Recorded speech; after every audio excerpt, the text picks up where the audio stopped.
అనగనగా తనకెలాంటి అమ్మాయి కావాలో తెలిసిన కృష్ణుడు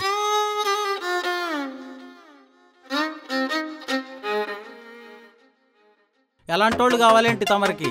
సింపుల్ రా, సింపుల్గా ఉండే అమ్మాయి అయితే చాలు. కాస్త అర్థమయ్యేటి చెప్పరా బాబు. నా ఈ చిన్ని ప్రపంచాన్ని అందంగా మార్చేలా ఉండాలి.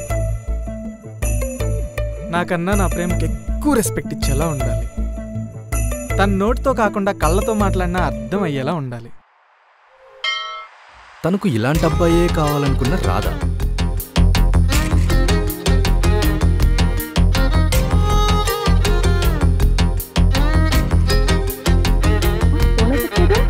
సైలెంట్లో ఉందిలేమ్మా, చెప్పు. నీ ఫోన్ ఎప్పుడు బిజీ వస్తుంది. కొంపతీసి లవ్లో పడ్డావా ఏంటి?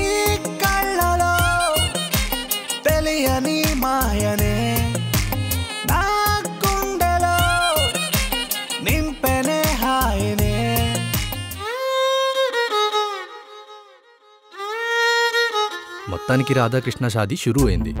కానీ షాదీ తర్వాత అంటే ఏంటి ఇప్పుడు? ఇలా మాటకు మాట పెంచుకుంటూ పోవడానికి నేను ఇంకా నీ బాయ్ ఫ్రెండ్ కాదు, హస్బెండ్ ని. You have to give some respect to me, okay? నా బాధ కూడా అదే. బాయ్ ఫ్రెండ్ గా చూపించిన ప్రేమ హస్బెండ్ గా చూపించట్లేదని. హలో, బాయ్ ఫ్రెండ్ హస్బెండ్ రెండు నేనే. కొత్తగా ఏం ప్రేమ చూపించాలి నీకు? హలో, బాయ్ ఫ్రెండ్ హస్బెండ్ రెండు నువ్వే. కొత్తగా ఏం రెస్పెక్ట్ ఇవ్వాలి?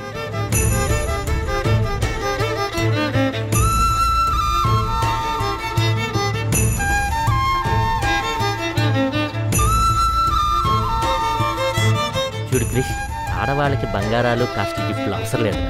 నాకు దేవుడిచ్చిన పెద్ద గిఫ్ట్ నువ్వే అని కాంప్లిమెంట్ ఇవ్వు చాలు.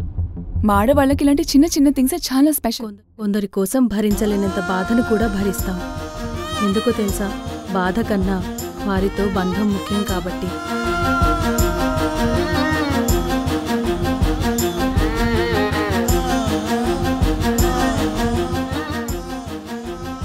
మనలో మదిలే, మనతో కదిలే మనందరి కథ.